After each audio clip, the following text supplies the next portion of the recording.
Hello friends, how are you?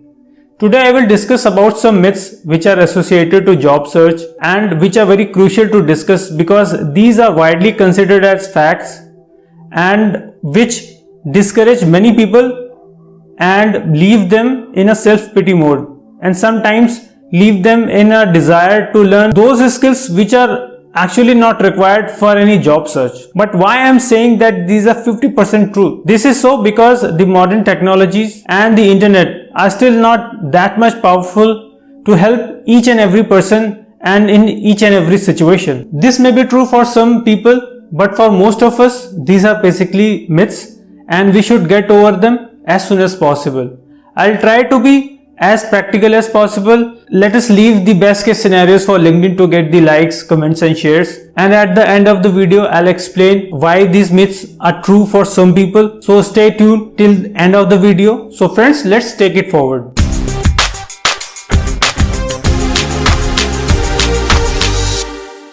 So the first myth is that the required skills and hands-on experience is mandatory for every job. And this is the scenario which I come across almost every day in my professional life. You may find some job descriptions where you may see a lot of skills which may or may not required for doing that job, but they are written just to have the person who can wear many hats in the future. This may seem bizarre, but the HRs who make the job descriptions are not technically sound to understand what to omit and what to write, and sometimes this is not their fault as well.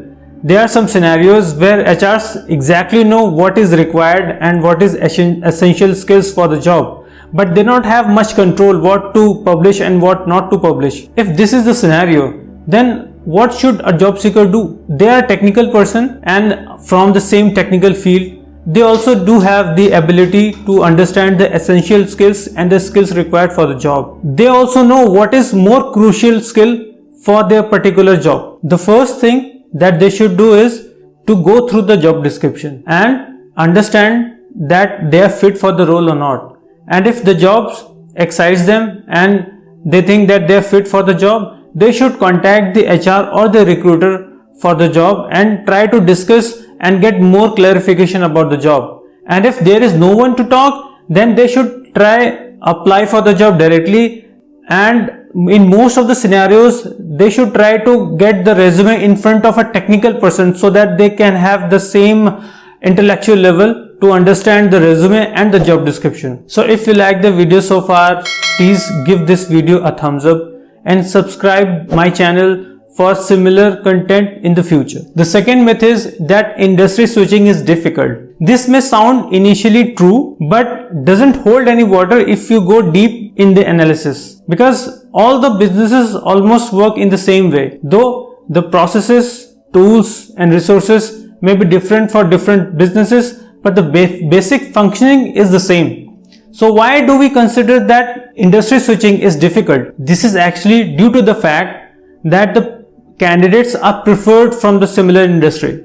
But this is mostly true for the people who are more into the technical zone and working with the tools and data related to a particular industry. And if such person changes their industry from one industry and they are moving to a different industry, they will be new and this will be a time-taking process to understand new tools and the data. This is not applicable for the people who are changing their overall career, but helpful for the people who want to move forward in their career path but want to move from one industry to another. So my first recommendation is to stick to the industry you are into. But if you have made up your mind, you should also consider the knowledge required, the risk involved and the consequences of the impact on your career. This may also be achieved by changing from one industry to another, but to an industry which is very close and in relation to your current one. The third myth is that applying to selective jobs is a very bad idea. Since ages, people are recommending the job seekers to spray and pray. This means to apply to the jobs as much as possible and then wait and pray for the positive outcome. This may sound true for the freshers, but this is a very bad habit if you are a working professional, because the HRs receiving your resume will not find it as a good move and start neglecting your resume for the future positions as well. So what should a job seeker do for this situation? This will require an extra effort. or extra step. Whenever you find a job suitable for your profile, you may directly apply. But if that job is not suitable for your profile, you may drop an email to the HR inquiring about the other jobs in their company which are suitable for your profile. This will give you two benefits. One, that you are applying only for the jobs you are well suited, and the second one is that you are intimating the other HRs that you are available in the market and they may contact you whenever a job is related to your field. And some HRs have their own social network as well, so they may refer you for the jobs which may not be available on the job portals, or keep your resume for the future use and then contact you later. The next myth is that a better formal education can get you a better job. This may sound true for some professionals, who are freshers or the people who are seeking their first job. But for experienced professional, a better job is a very subjective thing, because a better job can be different for different people. It depends on the situation. So you first need to understand and define what a better job is for you. Now let's come to the education. When you have already defined your better job, you should start finding for the companies who are willing to accept you with your education that you already have and provide you what you want. Expecting the same behavior from every organization is little bit harsh on yourself and on the companies. So to overcome this myth, you should be able to control your expectations. Just keep in mind that this strategy is tiring and time taking, but totally worth it. And if you are not able to find a job that is suitable for you, you should redefine your definition of better job so that you are able to find the job that you are actually comfortable with. The next myth is that a perfect resume is required to start your job search, and this is the most annoying myth of all times. People will advise you to have a perfect resume to start a job search, but that perfect resume never exists, because people have different skills, education and abilities. What work for others may not work for you. So what you should do? You should start your job search with an adequate resume. An adequate resume is a resume which has zero grammatical errors and all the skills that you have. Then you are good to start your job search. Sometimes we don't know which skills are being searched by the HRs and which skills are in trend. Sometimes HR use a different form of the skill which you may have but may be missing on your resume. For example, project manager is also known as PM, and recruitment is nowadays known as talent acquisition. Though these words have different meaning, but nowadays used for the same thing. So in this way, you can help yourself to start your job search immediately and keep your resume updated with the current trends and the skills and the experience if you have. The next myth is that cover letters are not necessary these days. Gone are the days when a cover letter was an important piece of document.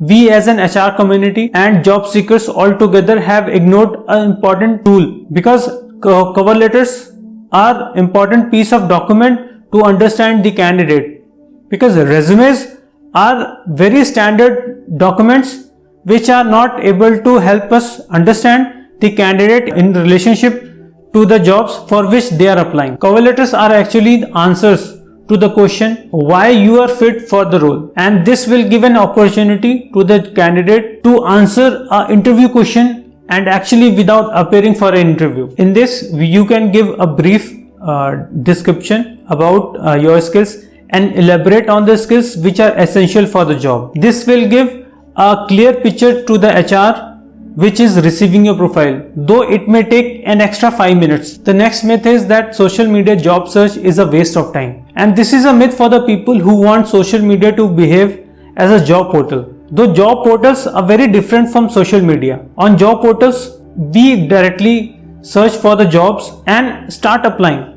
but social media job search is very different from that, and it is much more beyond that. Though social media job search and job search on portals can happen simultaneously. On social media, you don't find jobs, you find people who can help you to get your next job.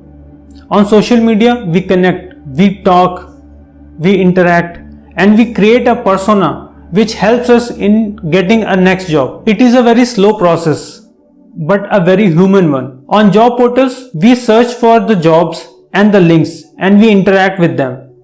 But those links and jobs do not understand our situation and only judge us on the basis of our resume. Social media is very different from that. Before your resume, people interact with your social media persona. When they have a relationship with you, you have a strong relationship with them and they know you, they will surely help you in your job search. So your job search strategy on social media should be realistic and should be according to the social media platform. You should have clear and practical expectations from social media. I have discussed this in the previous videos, so you can watch those videos after watching this one. Now let's come to the part why these are 50% true. This is because of the general overall belief on these myths.